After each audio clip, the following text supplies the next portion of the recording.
So then, Tim, what we're going to see is when we actually analyse what the swing plane is, okay, we're going to put Frosty in right now, and you're going to see quite a difference in the actual plane of the golf swing. If we draw this line on the ground here, we're going to see how when he turns away in the first move, right there, how the extension from the belly button goes down the golf shaft and points back to the base of the plane line.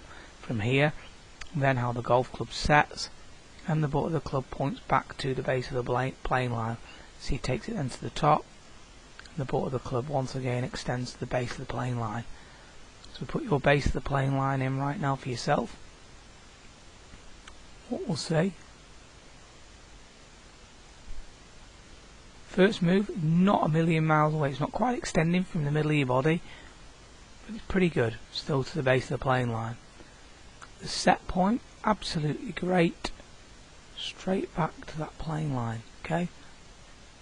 Now though, as the upper body gets across, you can see how because the upper body has moved back towards the target, that right hip has gone high, how it's gone way off there.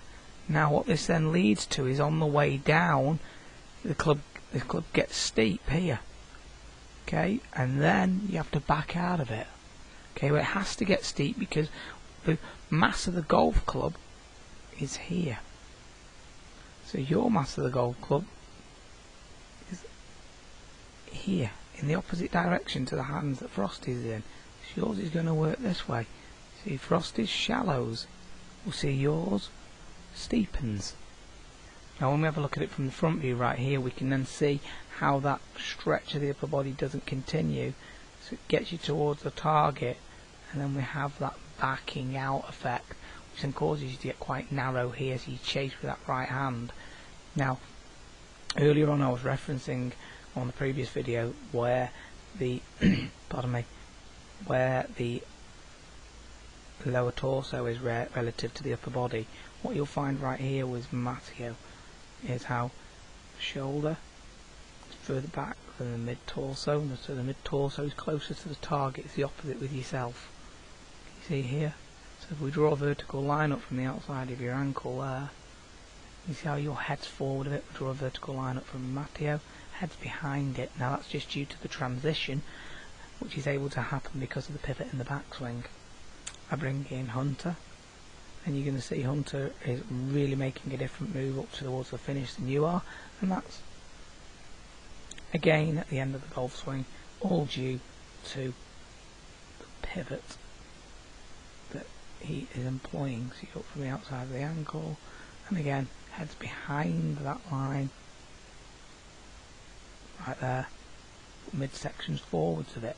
Yours is forward, but head's gone forward, legs almost backwards rather than being through it.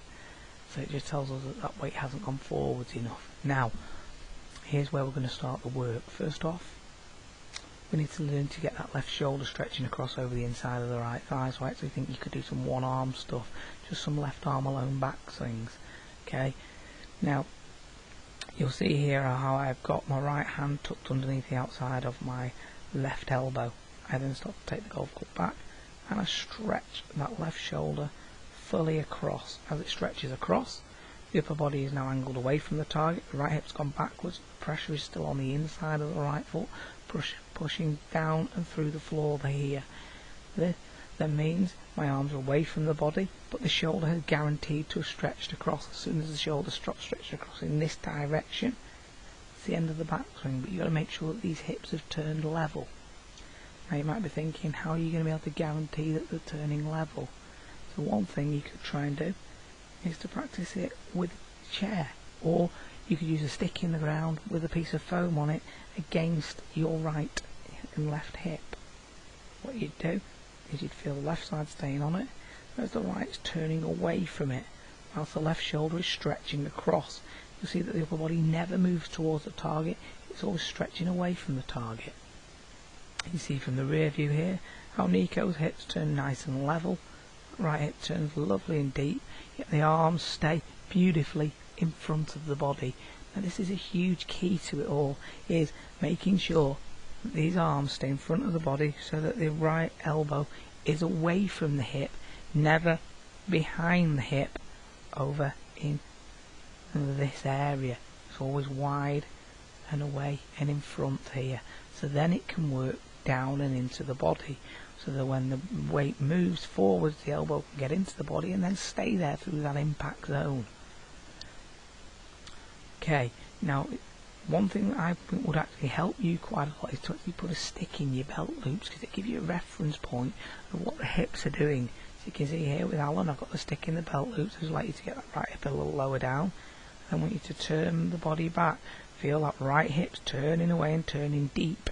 The left shoulder's fully stretching across in this direction. Upper body's away from the target. The left shoulder's over the inside of the right thigh. Then you can feel how the lower half moves forwards and how that left shoulder moves away from the chin. This will then give the room for the arms to get in front of the body, and your head will never have to back up. So this could be something great for you to use, because we know that your head backs up. You'll then be able to get yourself through to a full finish here that's fully posted up, rather than having an upper body that's chasing after it. I firmly believe that the stick in the belt loop would be great for you, because it's really going to encourage the arms getting in front of the body. I would also suggest that in terms of practicing to feel what the transition is going to be, to do some work against the impact bag. Now what you could do is take it to the top. Now at the top, feel the left knee, left hip, left shoulder all get towards the target. So the left shoulder is rapidly getting away from the chin, and then you can feel how the right side's working down on the pressures through the golf club into the bag. You then won't have to see how that head doesn't back up, but how everything moves away from the centre points of the body being the chin, and maximum leverage is applied to the bag. You'll see it right here with Yanni, how that left side breaks away, right side works down, and bang, he's able to really smash the bag, but he's able to do it with the left side really moving aggressively away. I feel this would be a great exercise for you, because this is what's going to allow you to learn how the left shoulder gets away from the chin and allows you to feel the pressure moving into the golf ball, as opposed to you having this where we see the head get forwards there and then backs away. But as your head gets forward, you can see how the head moves with the shoulder and then tries to restabilize itself by going backwards. A great thing is going to be to learn how the head stays still whilst the body just transitions. You can see how quickly the shoulder moves away, the head stays beautiful and still. Now you can see there with Aidan how that's then fully transferred to him with a golf club in his hand, hitting a ball on the same day, how the shoulder just gets away from the chin and the head stays beautifully still. Staying down on that a little bit long, but you'll see on this one how once again that left side breaks away so quickly, then he's into this beautiful finish here where he's fully posted up.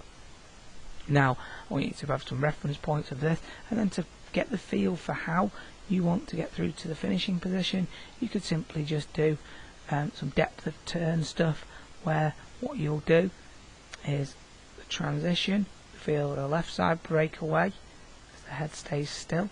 The head stayed in position here as the shoulder, the hip, the knee have all gone towards the target. The right side's now working downwards beautifully.